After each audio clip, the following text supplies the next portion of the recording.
Coucou tout le monde, c'est Tulsa. Alors je vous retrouve aujourd'hui pour une revue d'oracle, les esprits des sites sacrés, de Cheryl Yambrak Rose. Alors c'est un oracle que je suis très contente d'avoir, qui était sur ma wishlist depuis très longtemps. Je suis désolée, j'ai la guirlande qui s'accroche un peu à mon pull. Alors je l'ai eu pour Noël, mon mari l'a fait cadeau avec d'autres oracles que j'aurai le plaisir de vous présenter prochainement. Et donc je parle pas trop fort, excusez-moi, mais il est très tard et tout le monde dort à la maison. Voilà, donc j'essaie de faire doucement. Alors c'est un très beau jeu. Il est édité aux éditions Exergue et il coûte 23 €. Et vous allez voir que franchement, par rapport à ce qu'il y a à l'intérieur, la richesse de ce jeu, c'est pas du tout cher. J'ai vu des jeux qui étaient beaucoup moins bien que ça et beaucoup plus cher. Alors donc on retrouve dans ce coffret qui est en dur 52 cartes. Et en fait, comme on nous l'explique, donc ces 52 cartes ont été conçues pour nous aider à nous connecter aux êtres mythiques et aux divinités qui habitent les sites et les espaces sacrés.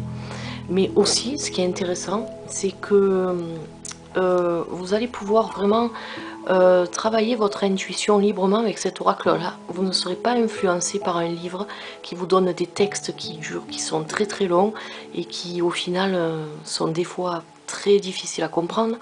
Là, donc, vous aurez juste une phrase qui va vous donner l'indication et c'est à vous en fait par rapport au tableau, parce que ce sont des tableaux chaque carte. Le jeu est structuré de cette façon. Vous allez pouvoir développer votre intuition et laisser vraiment libre cours à votre intuition justement, et je trouve ça très enrichissant lorsqu'on fait un tirage, d'avoir vraiment un oracle qui nous permette de nous baser sur notre intuition, sur ce que l'on ressent lorsqu'on regarde la carte. Et c'est pour ça que j'apprécie beaucoup cet oracle. Donc même si vous êtes débutant, vous allez pouvoir travailler votre intuition avec ce jeu. Alors déjà la boîte, vous voyez, donc c'est doré, donc c'est vraiment très chic, très beau. On a un joli cadre, donc là on est vraiment dans l'esprit du jeu. Donc j'ouvre la boîte, on va d'abord s'intéresser au petit livret et je laisse le suspense pour les cartes. Alors donc à propos de l'artiste, alors il faut savoir que Cheryl Yambrak Rose Hall, en fait c'est l'auteur et l'illustratrice de ce jeu. Alors ça j'adore, parce que c'est vrai que moi je trouve que lorsque l'auteur et l'illustratrice sont une seule personne, je trouve que le jeu a plus de corps et est beaucoup plus puissant. Voilà, donc ça après c'est mon avis personnel. Donc là donc on a la présentation du livret. Vous allez voir, le livret est quand même assez succinct car donc on vous dit comment utiliser l'oracle. Là vous avez le nom de tous les tableaux. Alors il faut savoir que les cartes ne sont pas numérotées. Si vous tirez une carte, il va falloir vous repérer à ce petit sommaire et vous verrez la page correspondante à votre carte. Ensuite, donc toujours pareil, purifier les cartes, l'art par la vision de l'âme. Alors ça c'est très intéressant car l'auteur nous explique que par rapport à ces tableaux en fait ont été faits de façon à pouvoir faire travailler l'intuition, et par rapport à ce que vous regardez lorsque vous allez visionner les cartes, ça va vraiment vous aider à donner un sens à la carte et vraiment à l'interpréter d'une façon libre qui va laisser libre cours à votre imagination. Vous allez voir, c'est très bien fait. Alors donc elle vous explique que bon, elle s'est basée sur beaucoup de terres mythiques pour faire ces peintures. Et donc en fait elle a aussi un livre où elle montre toutes ces peintures en 120 photographies. Voilà, donc ce sont vraiment des peintures originales faites à l'huile et c'est pas du tout du photomontage ou alors du montage par Photoshop. Donc et après vous voyez, donc on nous propose pas de méthode de tirage, donc ça aussi c'est vraiment un oracle qui laisse vraiment cours à notre imagination, à notre intuition, c'est-à-dire on va faire des tirages qu'on veut faire. On n'aura pas des tirages imposés par un livret. C'est vraiment, vous allez vraiment être libre de tous vos mouvements avec cet oracle là. Donc on commence par la première carte. Donc vous voyez, vous avez la photo du tableau, vous avez le nom du tableau et quand il a été peint, c'est-à-dire celui-ci a été peint en 2009. Et vous avez en dessous la carte, vous allez retrouver le nom du tableau et vous allez retrouver planter le germe d'un nouveau modèle. Donc ça c'est la phrase type qu'on va retrouver sur toutes les cartes, qui va déjà nous donner un sens à la carte. Ensuite c'est à nous par rapport au tableau d'interpréter le message qu'on veut lui apporter. Et ensuite la signification de la carte, donc juste cette petite phrase: ne vous sentez pas obligé d'obéir aux diktats de la société, allez à contre-courant, vous avez en vous, pardon, tout ce dont vous avez besoin pour réussir. Donc après, par rapport à cette phrase, par rapport au tableau et par rapport à la petite phrase dessous la carte, c'est à nous, selon le tirage que l'on pratique, d'interpréter la carte au mieux des attentes de la personne à qui on fait le tirage. Et ensuite vous avez un texte qui va vous expliquer ce que représente le tableau. Ça n'a rien à voir avec l'intuition ou la divination, mais c'est un sujet, un complément en fait, d'informations qui va nous donner des informations sur ce tableau, pourquoi il a été fait, dans quel but il a été peint. Et je trouve que c'est assez super sympa, c'est très enrichissant culturellement. Voilà, donc vous voyez que c'est un oracle qui est très très intéressant, parce que même c'est bien je trouve que c'est pas mal lorsque on arrive à s'enrichir, hein, à avoir une culture un peu plus développée. Ça nous aide beaucoup pour mieux comprendre l'oracle avec lequel on travaille. Et tout ça pour toutes les cartes. Vous voyez, celui-ci il a été peint en 2005. Vous en avez d'autres qui ont été peints, voilà, en 93, donc il est plus ancien. Voilà, ça c'est pour toutes les cartes. Il y en a donc 52. Voilà, ça c'est pour le livret. Maintenant, on va passer aux cartes. Alors, j'ai perdu la petite languette qui les tenait, mais c'est pas grave. Donc, on a un fond bleu qui est très très joli. Et voilà, donc, les cartes. Alors, déjà, la taille, par contre, elles sont très grandes. Vous voyez ma main? Alors, moi, j'ai de grandes mains. Je ne suis pas embêtée avec les grands oracles. Mais par contre, celui-ci, ben, c'est vraiment limite, regardez. Donc, il faut savoir qu'il est moins large, mais plus long que les oracles qu'on a l'habitude de retrouver chez les éditions Exergue. Alors, il va falloir que vous les mélangiez dans ce sens-là. Sinon, les cartes glissent très bien. Elles ont une jolie dorure sur tranche. Le deck est assez gros, donc ça vous laisse imaginer que l'épaisseur des cartes sont assez conséquentes. Et franchement, au niveau de la qualité, il n'y a rien à dire. Alors, on commence par le dos. Donc voilà, ça c'est une des cartes qu'on va retrouver dans notre oracle. Donc c'est un très très joli dos, vous voyez. Franchement, ça fait longtemps que je voulais ce jeu. Et mon mari me l'a offert, donc ça tombe bien. On va retrouver ce cadre sur... Pas derrière, pas devant, excusez-moi, je croyais, mais c'est un autre cadre qu'on a devant. Je vous montrerai après. Voilà, donc de toute façon, ce cadre, c'est celui qui est sur la boîte et sur le livret. Sauf que là, il est en couleur dorée, mais il n'est pas doré, contrairement au livret. Je ne sais pas si vous voyez bien. Vous voyez? Là, c'est vraiment doré. Et encore, même pas. C'est juste ces écritures qui sont dorées. Mais c'est vraiment, ça donne un esprit, ça donne un aspect doré. Voilà. Je suis désolée, je cherche mes mots, mais il est tard, je suis très très fatiguée. Donc voilà, je vous fais encore un zoom sur le dos des cartes. Elles sont splendides. Donc maintenant, je vais vous présenter les cartes. Alors, je ne les ai pas encore, je les ai juste regardées en respectant l'ordre. Donc vous voyez ce que je vous disais. Donc le nom du tableau, Sarah en Avalon, voyage sacré, pèlerinage. Donc par rapport au tableau, on voit vraiment que c'est un voyage, un pèlerinage par rapport à la coiffe qu'elle a, par rapport à elle tient une fleur dans les mains. Donc on voit vraiment que pour elle, c'est un voyage très très important. Alors je pousse la guirlande parce que ça m'embête un peu pour poser mes cartes.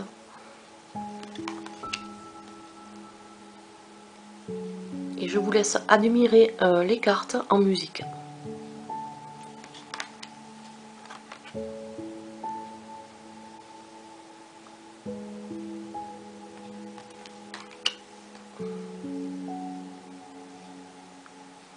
Donc là on retrouve le dos des cartes.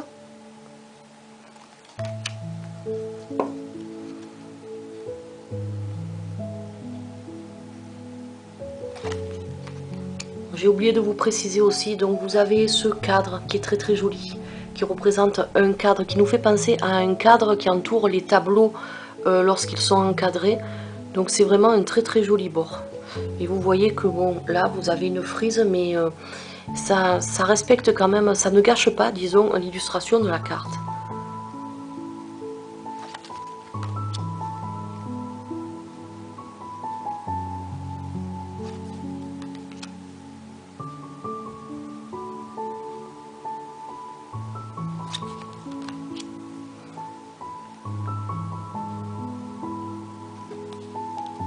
Alors comme vous pouvez le voir aussi, on est vraiment dans un esprit celte. Les animaux, leurs coiffes, leurs habits, on voit vraiment que c'est vraiment inspiré de la culture celte. Malgré que des fois certains tableaux ne représentent pas forcément les pays celtiques. On a un tableau qui représente un mont qui existe vraiment en Californie. Donc vous voyez que c'est par rapport à des lieux sacrés de par le monde, mais qui sont quand même basés sur la culture et l'esprit celtique.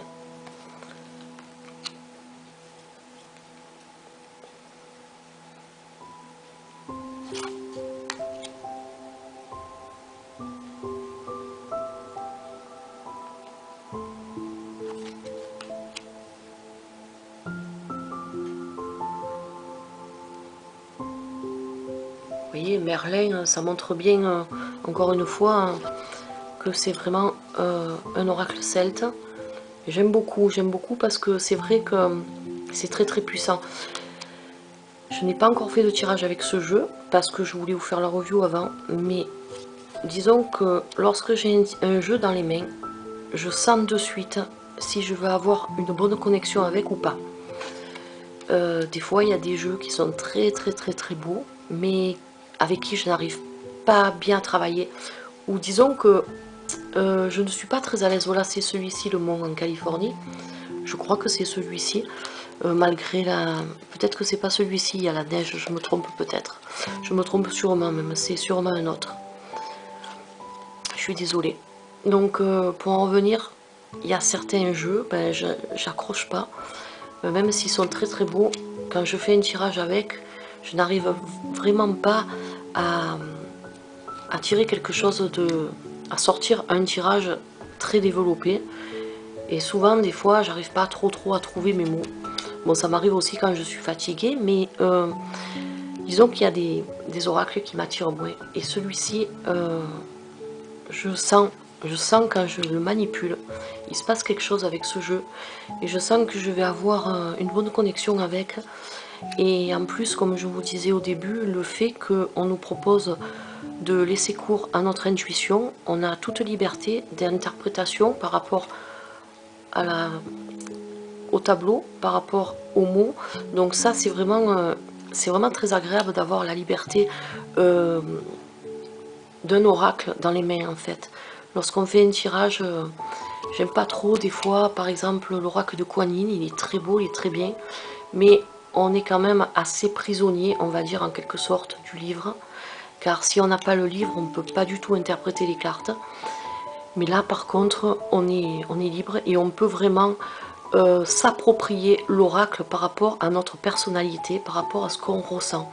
Et ça, je trouve que c'est déjà là, on voit par rapport à ça, on voit la puissance de ce jeu.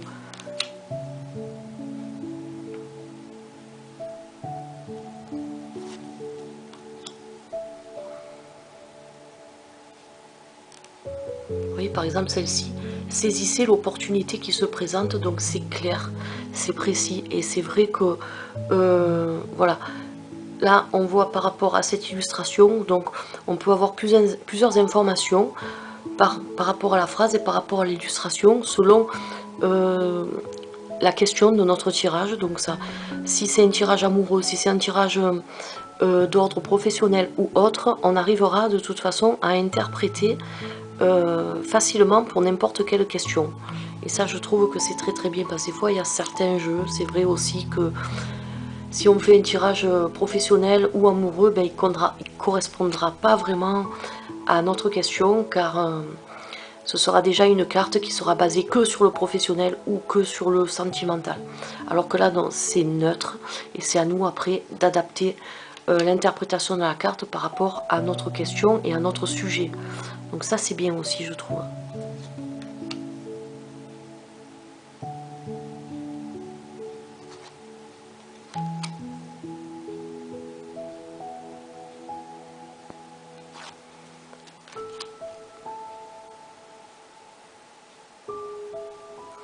Voilà, donc on a aussi, vous voyez, là c'est pas celtique par contre, on est vraiment dans l'aspect, dans l'esprit égyptien avec Osiris.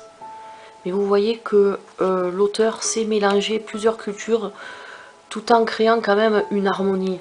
On n'a pas quelque chose qui casse le jeu ou alors qui fait vraiment, qui crée vraiment une différence par rapport aux autres cartes.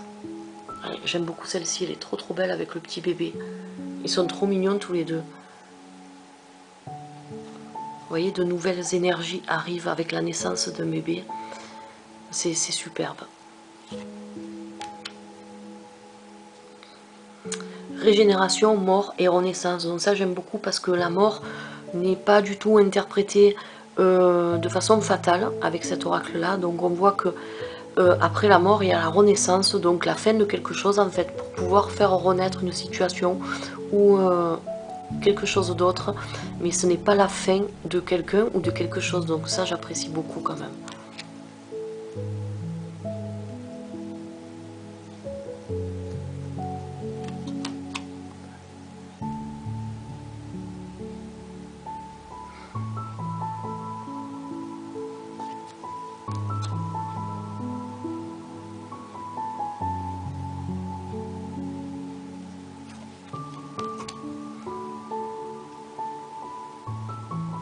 Je trouve que cet artiste a énormément de talent parce que vous voyez la finesse du visage.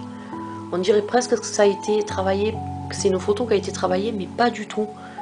C'est vraiment des peintures à l'huile et c'est vraiment, c'est très raffiné, très joli.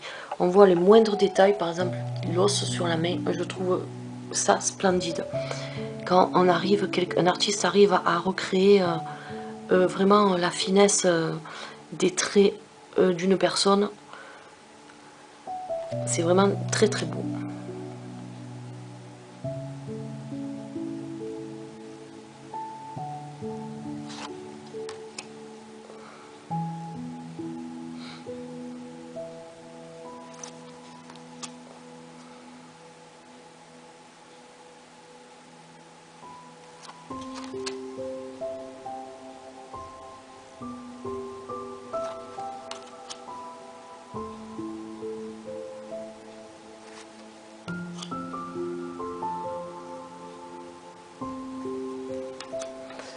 Voilà pour ce jeu.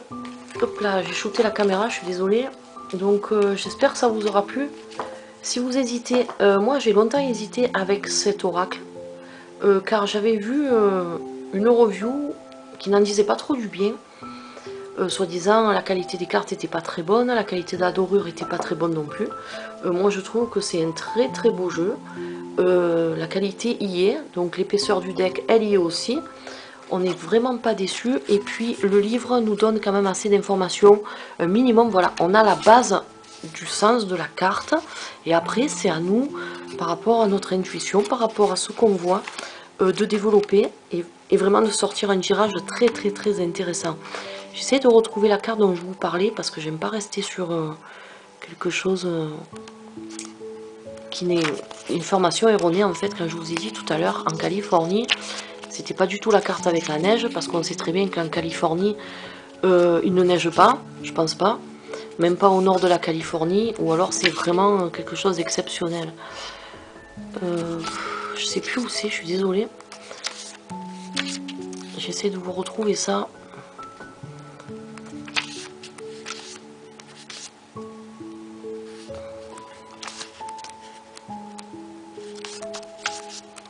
Je sais que c'était une montagne. Ah ben oui, c'est celle-là, vous voyez. Donc je me suis pas trompée tout à l'heure quand je vous ai fait la revue. Ça s'appelle le mont Shasta, qui est un volcan éteint et qui s'élève à 4317 mètres tout au nord de la Californie. Je ne savais pas qu'au nord de la Californie il pouvait neiger, mais c'est vrai que c'est frontalier avec l'Oregon. Alors c'est vrai qu'il se peut, c'est fort probable d'ailleurs s'ils le disent que c'est vrai, pardon, je bafouille. Donc vous voyez, cette montagne sainte est une destination de pèlerinage depuis des siècles.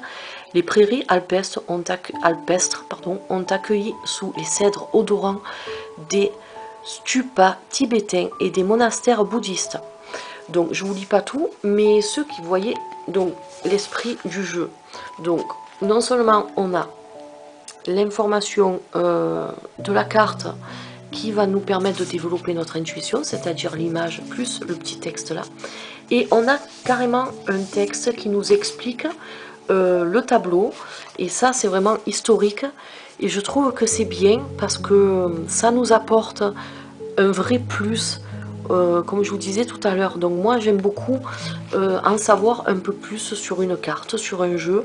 Ou même, par exemple, si je regarde un tableau de maître, je vais apprécier d'avoir des informations. Pourquoi le peintre a peint ce tableau, où ce tableau a-t-il été peint, qu'est-ce qu'il représente, quel endroit du monde il met en avant, voilà, l'histoire de cet endroit. C'est vrai que ça c'est très très important pour moi. Après bon, ça n'engage que moi, mais voilà, cet oracle est vraiment très complet. Donc voilà, c'était ma revue de l'oracle Les Esprits des Sites Sacrés. Et de toute façon, je vous retrouverai prochainement pour d'autres vidéos. Et en attendant, je vous souhaite de continuer à passer d'agréables fêtes et je vous dis à la prochaine. Allez, bye bye.